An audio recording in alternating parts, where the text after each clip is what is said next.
Hallelujah. So I would like us to go to the Word of God.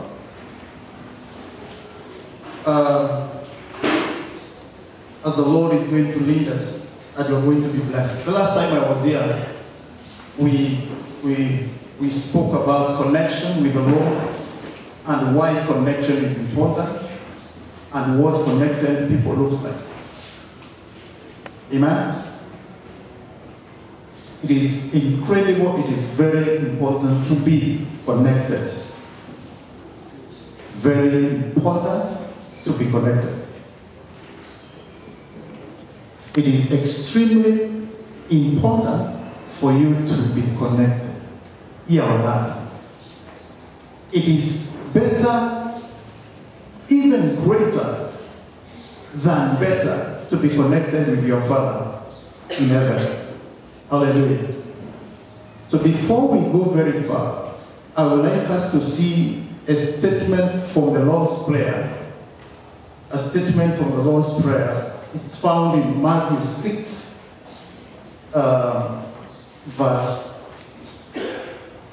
9 to 13. And I will pick a statement there. And then we proceed. I trust that your week has been better than last week. I trust that your week has been better than last week. Amen. Okay, so let me check. I believe you have had the worst week in your life. Okay. So this week has been better than last week. It is better because it's from glory to glory. Maybe you don't know. Maybe you are saying my week has been hell on earth. Hello? Maybe you are saying your week has been hell on earth. But it is only that your spiritual eyes have not been opened so that you can confirm my statement that this week has been better than last week. This is then how you should pray. Our Father in heaven, hallowed be your name. Hallowed be your name. Our kingdom, your kingdom come. Okay. Your will be done on earth as it is in heaven. Now, your will be done on earth as it is in heaven. There is the will of God in heaven, which is the perfect will. Okay? Which, as you pray, it should happen here on earth. Hallelujah. The will of God in heaven, this is our prayer today. The will of God in heaven be done on David Jirida here on earth. Amen. That means there must be a connection between the will of God in heaven concerning me and what is happening on earth. There must be a perfect connection. And this is my prayer today, that as it is in heaven concerning me, it should happen on earth. That connection must be continuous. And Jesus told them, when you pray, among other things, kumbuka kusema, Father, your will in heaven be done on earth. Hallelujah. If you can establish that connection, then the kingdom of God, as it is in heaven, will operate here on earth. Hallelujah. Okay? That is connection. Connected with your Father in heaven, as He has determined to be So let it be today. Any other will that is on earth, any other will that is on earth, and is not connected with heaven, amen, it is bound to fail. It is limited. It is not in a form to help you or to help your children or your family. But when you are connected with the will of God in heaven, then you will have a blessed life here on earth. Hallelujah. 2 weeks ago, we reminded ourselves that the best connection we can ever have is that of a mother and the fetus in the body. And we said the reason is this, that there is continuous flow of food, very nutritious nutrients from the mother seamlessly to the fetus, or if you allow me to call that person a child. There is continuous flow of well-sieved, well-prepared from the mother to the child. That is perfect connection. If and so long as the fetus is connected to the mother, we say it is not the problem of the fetus where food will come from. That is perfect connection. We also say, and we gave an example, I remember we read a scripture from, I think it's John chapter 15, and we talked of that we are the branches and our maker is the real tree. And we say, so long as the tree and the branch are connected, the branch doesn't care where the roots are. It is not the problem of the branch to know the extent of the roots. It doesn't matter how far the root will go to get water. Provided it is connected to the tree, the branch will continue to grow and to give fruits, to give flowers and then fruits. The most important thing is the connection. That we said. And we said our relationship with our God, we that have believed, as per John 3:16, we that have become children of God, the connection between us and our God is as perfect, should be as perfect as that of that tree and the branch. That is what we say. And he said, a branch will struggle if it is separated from the tree. And we also say that there will be signs of disconnection when a branch starts withering. Those are some of the signs of disconnection. If a good farmer will check back and see whether there are some, what do you call them? Those insects that eat on trees. Whether there are some pests that are eating on that branch, and that is why it has started withering. So long as the farmer has removed those pests, spread the tree, the branch will continue to seek the best from the trunk. That we say, even if he did not say it in those terms. That is the connection that you, as a believer, you have as your maker. And therefore today, my business is simple. Is to finalize on that, and then it will close and we'll be blessed. I am reminded of a scripture in 2 Kings 2:19,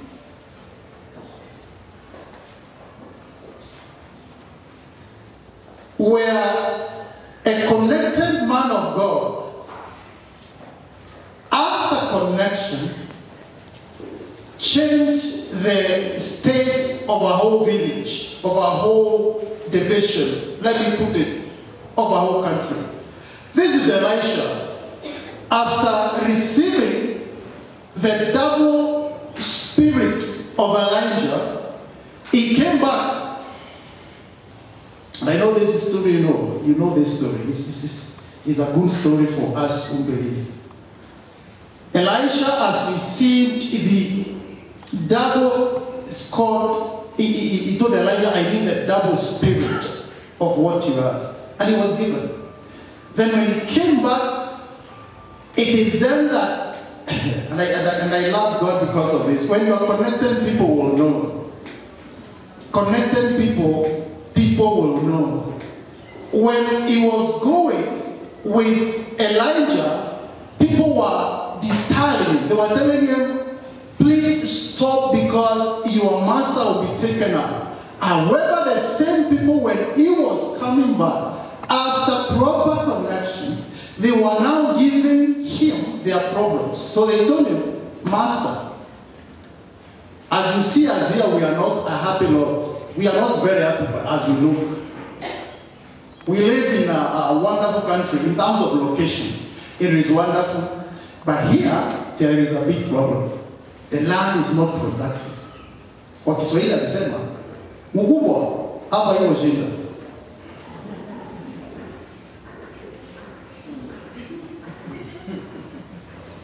Even when you see us standing here, iko taabu. Then the man of God akasema hivi. And I like this. His answer this time was different from the answer he gave when he was going with Elijah. He understood that he's now properly connected. He understood that he is now a solution giver.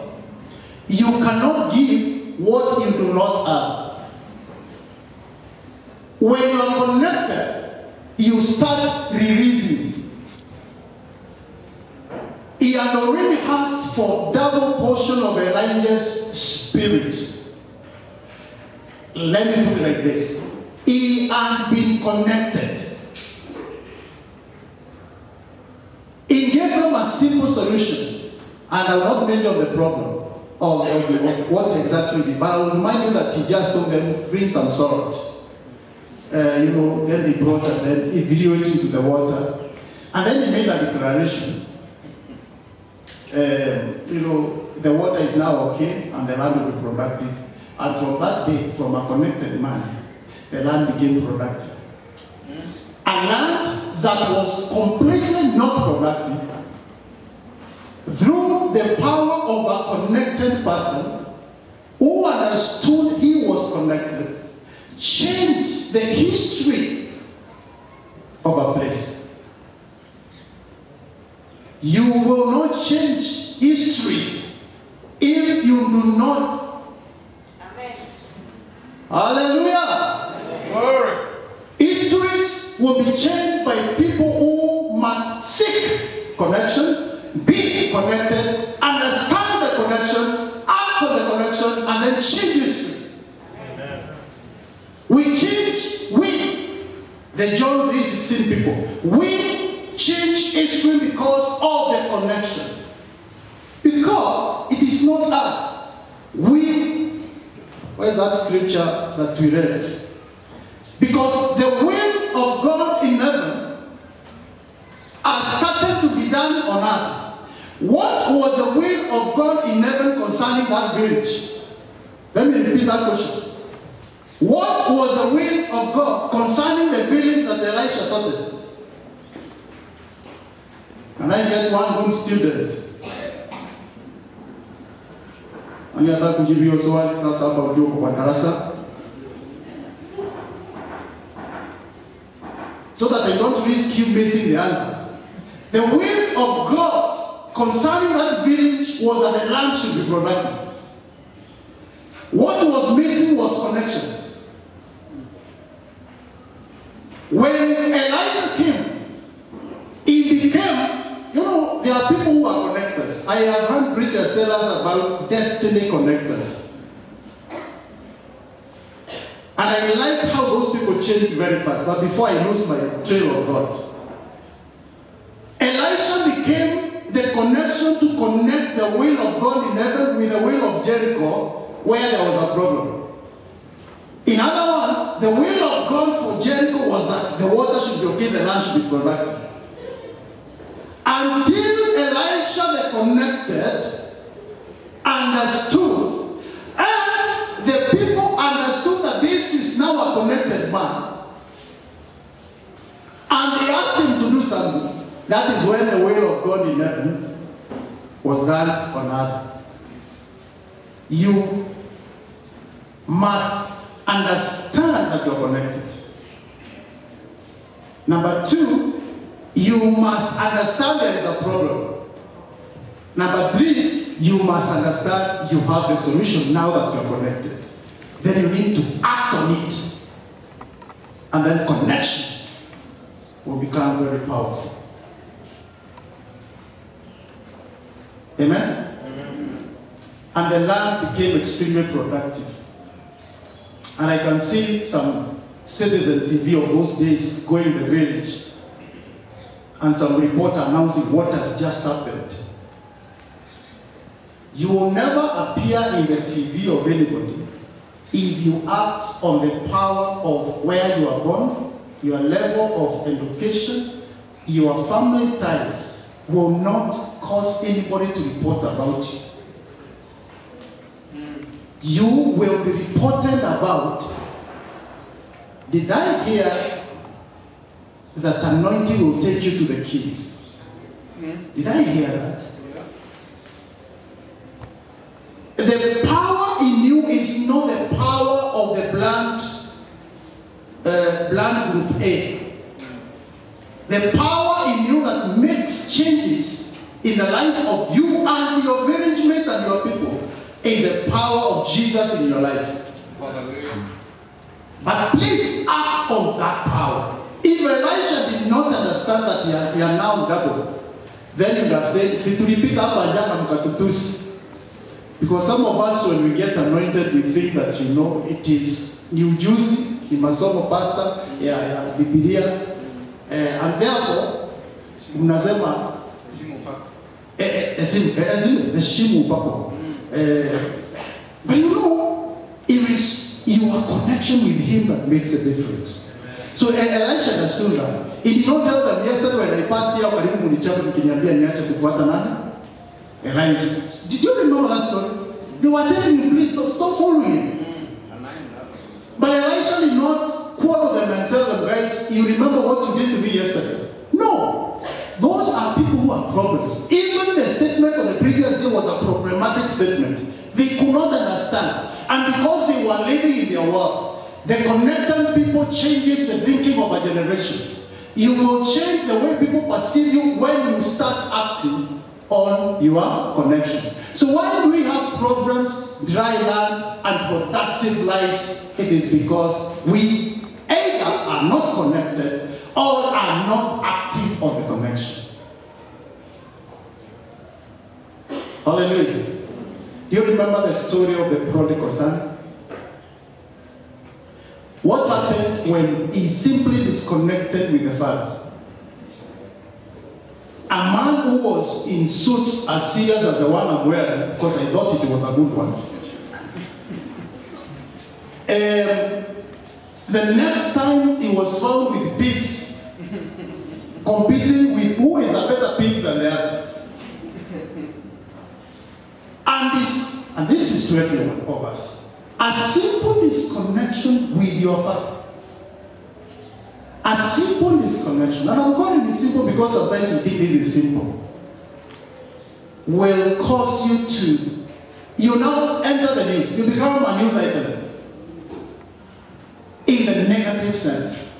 And people are going to report about you in the negative sense. Do you know? Did I see the Bible written about a serious king who sometimes was turned into a simple cow and started eating grass? You remember that man?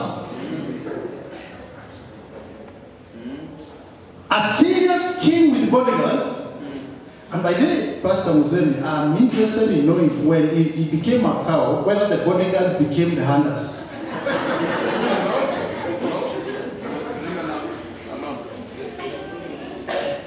I hear that he was taken out alone and bodyguards and no king to guard. That's the issue.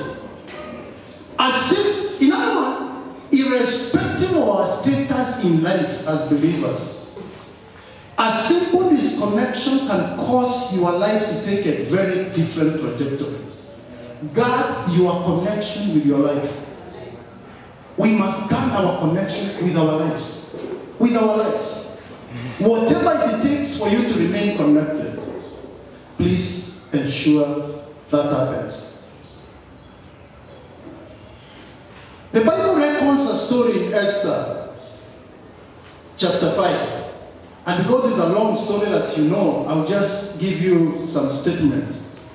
You remember Esther? That Syria's queen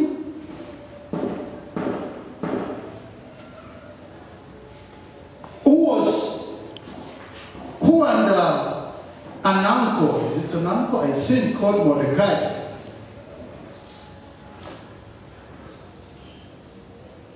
Because of Mordecai's earthly connection, Esther was able to become a candidate to be interviewed by the king. That is an earthly connection.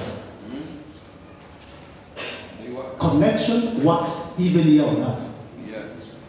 The only thing is that earthly connections are limited in terms of effect, what they can do. But that is not my story. Then Esther now became a queen, and therefore she was called Queen Esther. She was connected to the kingdom and the king. At some point, I'm cutting the story short for those who have not read it recently. At some point, this lady had to intervene when there was a threat to the Jews.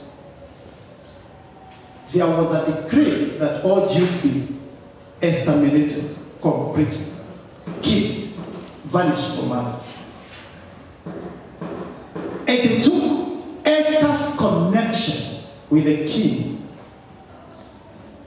to reverse and decree every decree that had been made by unconnected people. Esther, the connected queen, intervened to stop the extermination, complete killing of every Jew in that kingdom because of her connection with the king. But that is not my story. It took Mordecai to remind Esther of our connection. We might be so many of us here, but we do not remember our connection. It took Mordecai to give a warning, to remind us that she is also a Jew, and that if Esther, with your connection, you do nothing. Hallelujah. And this is very dangerous.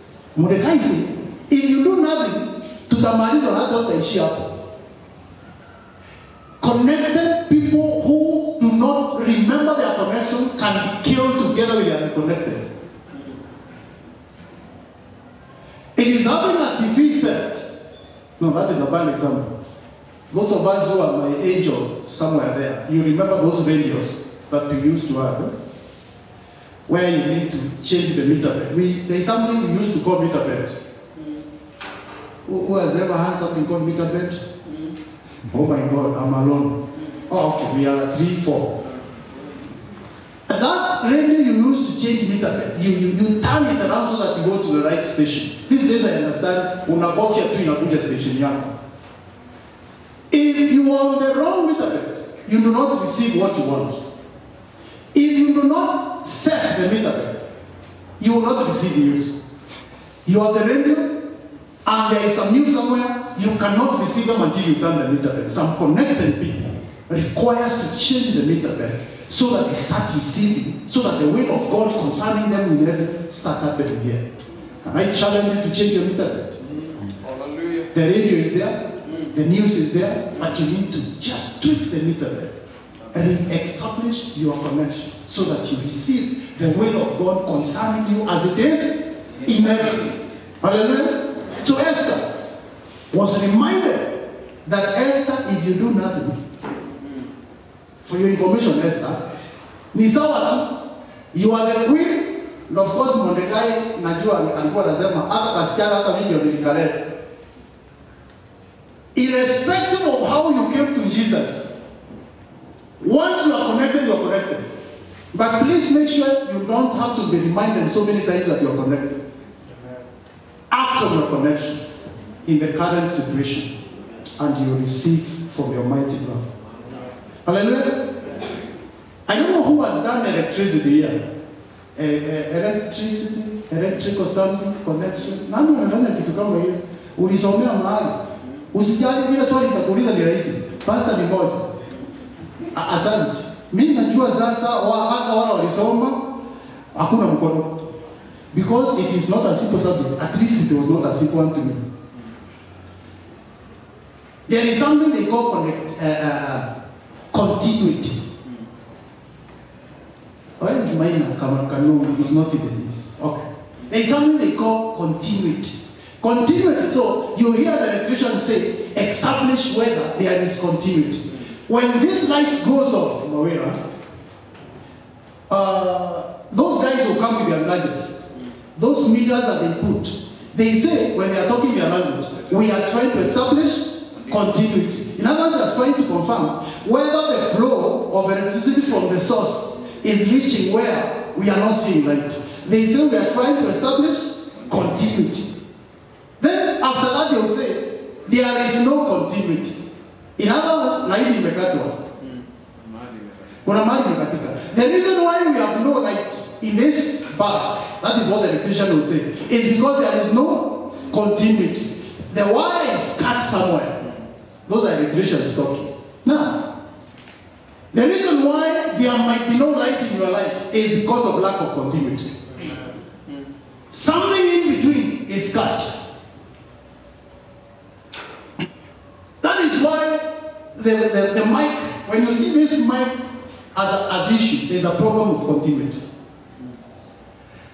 You may say it is the mic that has an issue. No, the mic is okay. And the machines there are okay. But in between the mic and the machines, there is lack of continuity in this world.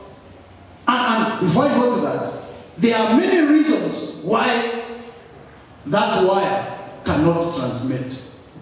Maybe imekanyagwa na gari, imemwagiwa maji, kuna vijana watoto waliingia na kisu wakakata. All those are reasons why there is no continuity. In your life, there is a reason why sometimes the light is not going on in your life. Just as electricians would say, you have lost continuity. You need to re-establish your continuity for you to cause the will of God in heaven to happen where? On earth, concerning your life. And a number of things will cause that to happen. Okay? I hear where 2 or 3 are gathered in his name, he is together with them.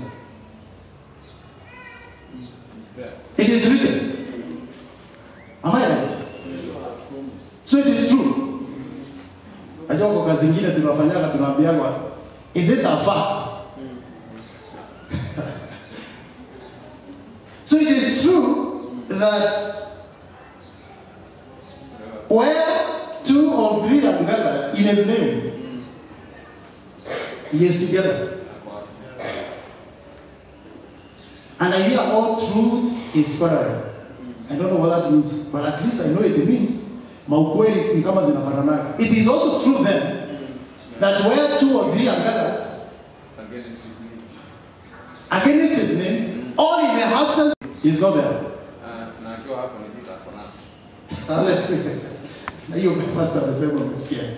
One of the reasons why the wire might be cut is because of the company you keep. Am I speaking to somebody? And these days, company is not necessarily physical, mimi na brother Ngui tuko pamoja. We are keeping company with the whole world, even when we are asleep at one on our phones. What company are you keeping when you're browsing? By then I was surprised by the things we believers watch. We believers watch on phones. Now, where you are gathered with prostitutes in your phone, the devil is together with you. Let me repeat that. Where you are gathered on phone with prostitutes, the devil is together with you. The connection is lost. If you spend your life talking nonsense and things that are ungodly, the devil is together with you. The connection is lost. If you spend most of your time talking about good things, progress, and things of the kingdom, Jehovah is together with you. That includes on your phone. You ask me why today I'm against phone. By the way, I don't leave my phone. But I must make sure my phone is connected. In other words, even with nobody around, I can connect on phone with things of the kingdom. If I connect properly, and you know we are digital age, if we connect properly on phone, Jehovah is together with me. I have established my connection. I have an impact. Hallelujah. Amen. Most of us don't read books a lot, and I encourage you to read. If you are reading nonsense,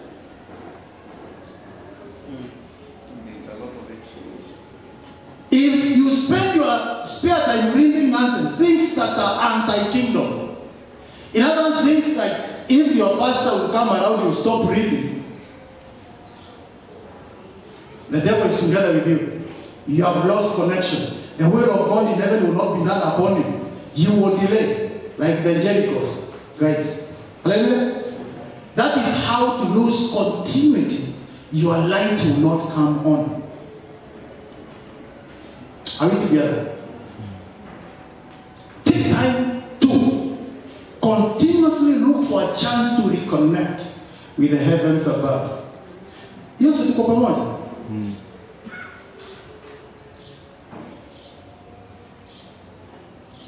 Amen. And then they say that the greater the connection, the greater the protection. Let me remind you, Elisha, when he was asked what he wanted, he knew there is some levels. In other words, you don't say nataka tu. He was very specific, nataka na portion. Elisha understood there are some levels. There is a spirit 1 portion, spirit 2 portions. Pastor, when I realized this, I started asking for different things. The level of spirit, let me change that. The level of anointing is not constant. There is a 1 level anointing, 2 level, 3 level. Elisha asked for double. I have just said, the greater the connection, the greater the protection. Let me give you another example. President Daniel Toriti Arap Moi, and this is an example, 100 bodyguards. His vice president then, Saitoti, and 50 bodyguards. Assistant minister in Saitoti's office, and 25 bodyguards. And the C in your village, and 3 bodyguards.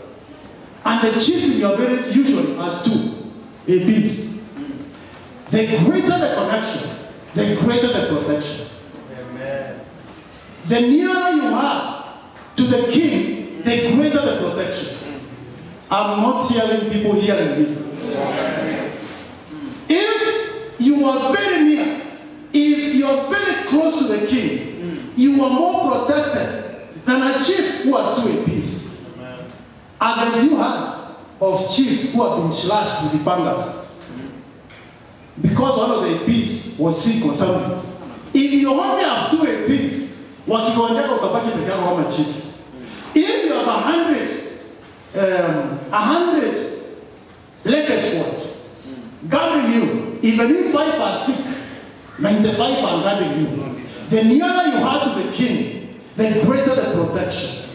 Connect with him more. Be nearer to the king. Ask like Elisha, I need a double portion. Who told you that if you ask in double, you are demanding too much? You receive. Simple scripture. Matthew 7:7. Ask. You do not receive what you have not.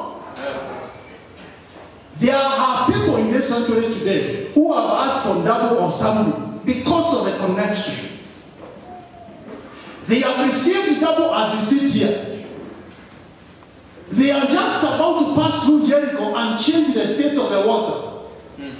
And they will be written in some books that somebody wrote. You know, some person passed through here and he changed the state of the water. And he understood the connection. He acted upon the connection. He made a prayer of double. He received double. The newsmen had tried about it. Yeah. I pray that before I vanish from this earth, something must be written about David with that. Hallelujah. These days, I like using Pastor Man. We are not people sana kwa njia kuchapa. If today, if I want to know how connected, if I want to know the profile of a person these days, I go to Google. If you do not appear on Google, what you nafikiria atasema nini? According to David Riga, you are connected, but here on earth, hauonekani.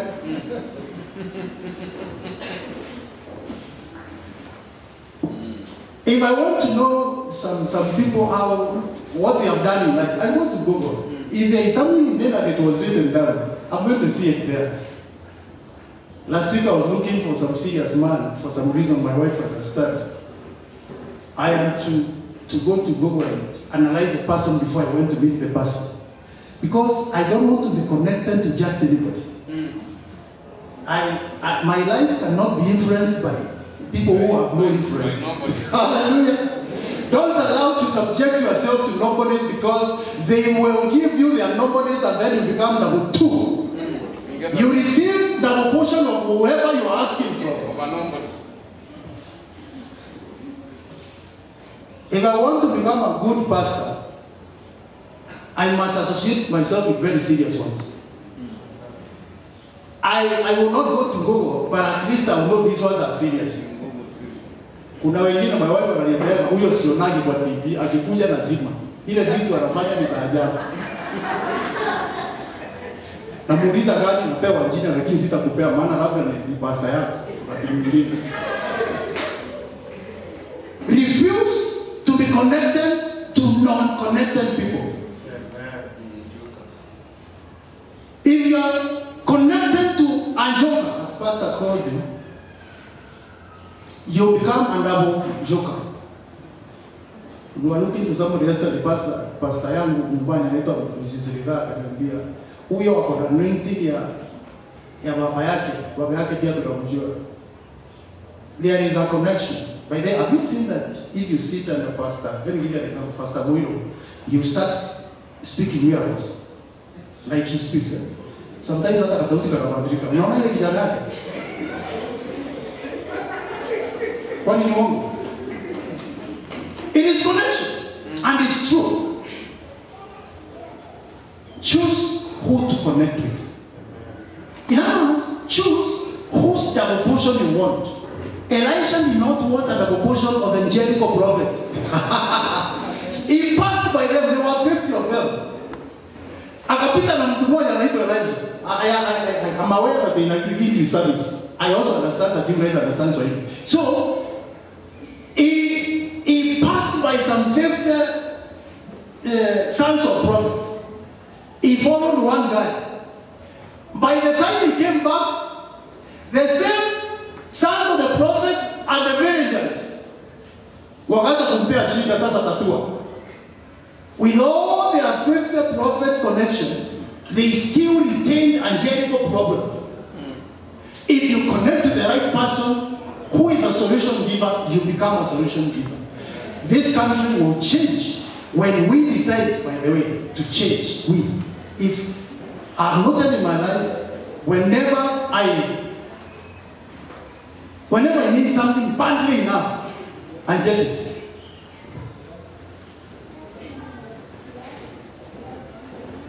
I don't know whether I should say this. I told somebody, and I'll not give names here because I know which year we are in. Some presidential candidates in this country do not want the presidency badly enough. I said, if they would have wanted it, you would have seen it. You cannot be president if you don't want it badly enough. The only person who succeeded, and I suspect he wanted it badly enough in his heart, is the president who was elected in 2002. He didn't appear like he wanted it seriously enough. But that is not the message. The message is that if you want something badly enough, you get it. Because you will try to establish the right connection with the right, I will not use people, with your maker in heaven. And you will receive it. Hallelujah. So let me finish this sermon.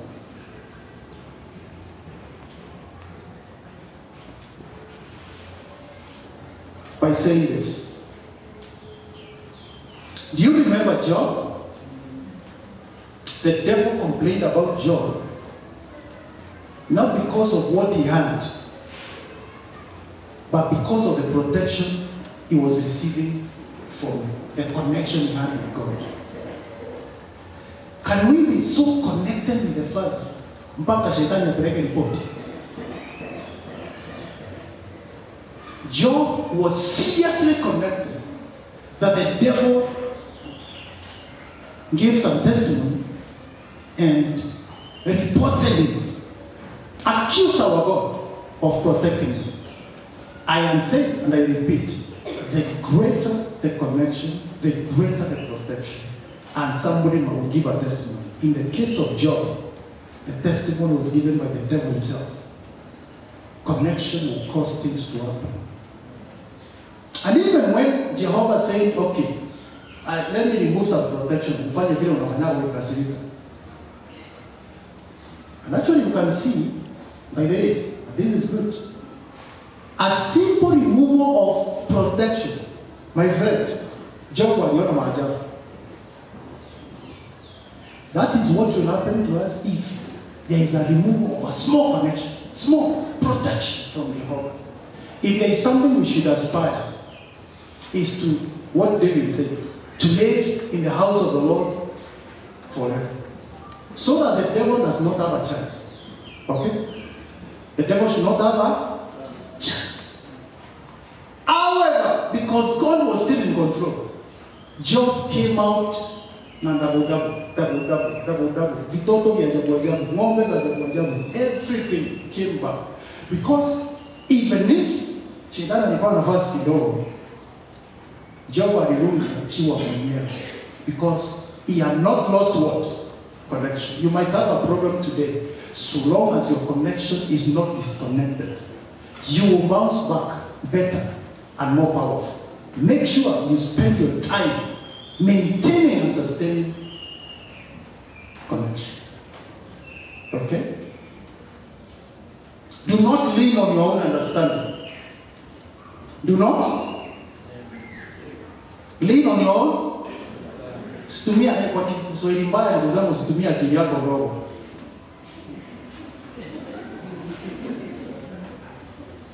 Situmia nini?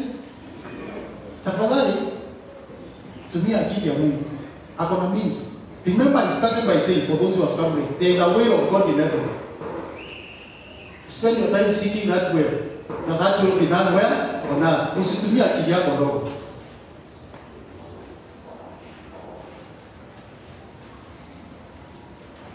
Hallelujah. The biggest issue we have with us is, you remember the story of the mother who was visited by God. And I know God came through a person. And she was asked for something to eat, and she said she had little oil, remained, etc. Do you remember that story? And then the problem changed when Jehovah visited, that there was too much oil and there were very few containers to put. Do you remember that story? So lack of containers is a problem. Did you hear me say that when you're asking God, you should not just ask small things sometimes? You need to ask double. Did I hear that? Did I hear myself say that? Yes, I said.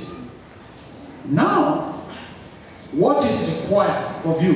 Have many containers when Jehovah is visiting you. Do not limit God. Do not. Because see, I've always told you, whenever I stand here, that your cup should overflow. If your cup is just enough, you are in problem. You need to have an overflowing cup to bless other people. If you're not blessing anybody, you are liability to us. Liability ni kitu mbaya. Wewe ni kutoa resources, kukula, kukunywa, usaidie mtu yeyote duniani. You exist to fill the numbers. I understand you are 7 billion people. No impact Christian. Now, should the preacher say this? The faster you go to heaven, the better.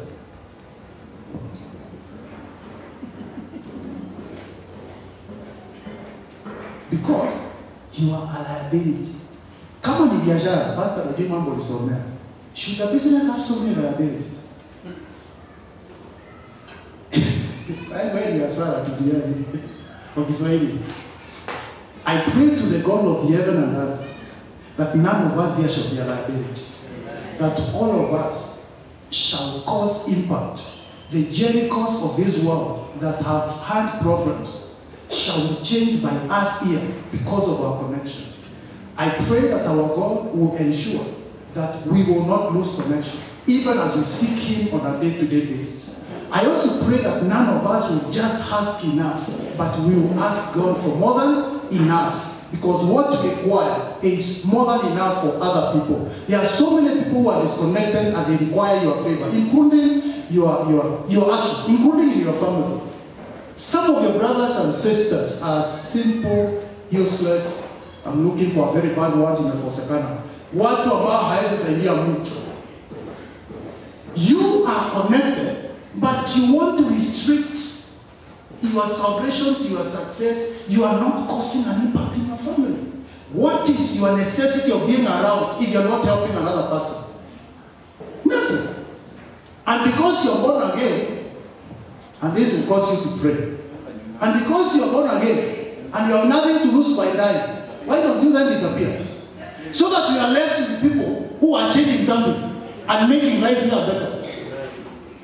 And I pray that none of us shall go mapema. We shall have an impact because of the connection. Remember, I'll speak that in a second. Make sure you have an impact on others. Tuko pamoja. Retain your connection with the Father. Tuko pamoja. Your life will be stunted if you do not retain your connection with Him. You are ordinary because you have refused to exercise your connection with the one who was you are with. Paul prayed, and actually not a prayer, he said that God works in him both to will and to do. Most of us, we will, then we want God to do. Jehovah should work in you both to will and to do. Cause an impact through prayer. Esther requested for prayer and fasting so that she could go to the king. And she reversed a king's decree. Reverse devil's decree against you through prayer, through connection, through re-establishing your connection with your Maker. We have a mighty God who is on our side. Who is on our side? He is looking for a man to use to to change Jericho's situation. But men are unavailable to be used.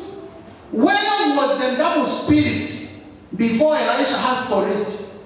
If Elisha did not ask for the double spirit, he had that. Ingerudi kwa Mungu. Na hakuna mtu angekuwa naye. It took Elisha to say, I need a double spirit. Because of a simple prayer of a simple man called Elisha. Jericho situation, permanent situation, that history had written about was changed. I pray to the God of the heaven and earth that in this sanctuary today we shall have Elishas who are change makers on the face of the earth. Hallelujah. Your life must change because you are connected. Yes, simple. And I've told you some reasons why you may get connection. Reconnect with yourself. Nimemaliza. Tusimame. Take a minute.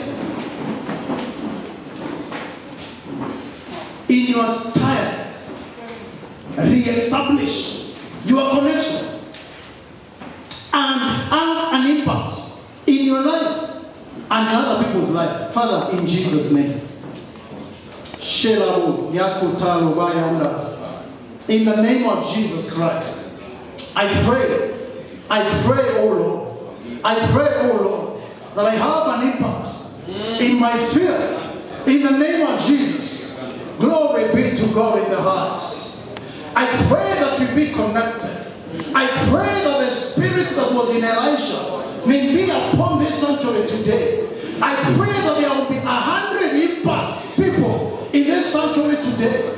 I pray that none of us shall be a liability on earth, but all of us shall change something on the face of the earth. I pray that the power of the Almighty God shall come down and make a difference in our spheres in the mighty name of Jesus Christ of Nazareth. Heavenly Father, do not allow us to exist like stones. May we live to make a difference in our lives and the lives of other people. In the mighty name of Jesus, holy and everlasting Father, may your power come down and make a difference in whatever we do. In the name of Jesus Christ of Nazareth, I praise you and I worship you.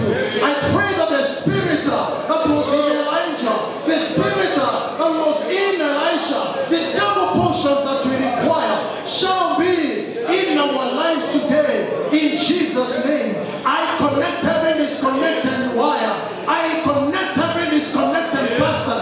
I connect every disconnected believer. I declare reconnection in the name of Jesus. We declare reconnection to the sanctuary. We declare reconnection of men and women. We declare reconnection of children. We declare reconnection. Let there be reconnection with the Maker in the name of Jesus Christ. Every attack of the enemy to bring disconnection in our lives, we disorganize it in Jesus' name. We cancel disconnectors. We remove disconnectors. We remove disconnectors. We remove disconnectors. We remove disconnectors. We remove disconnectors. We cancel them in Jesus' name. We cancel them in Jesus' name. We cancel them in Jesus' name. We cancel them in Jesus' name. We seek power. We seek power. We seek power. Let there be power in our lives. Let there be power. Power that makes a difference in Jesus' name. Oh, Lord, we thank you. We give you praise and we give you honor. We thank you because you're worthy. We thank you because you're powerful. Thank you, Lord. Hallelujah.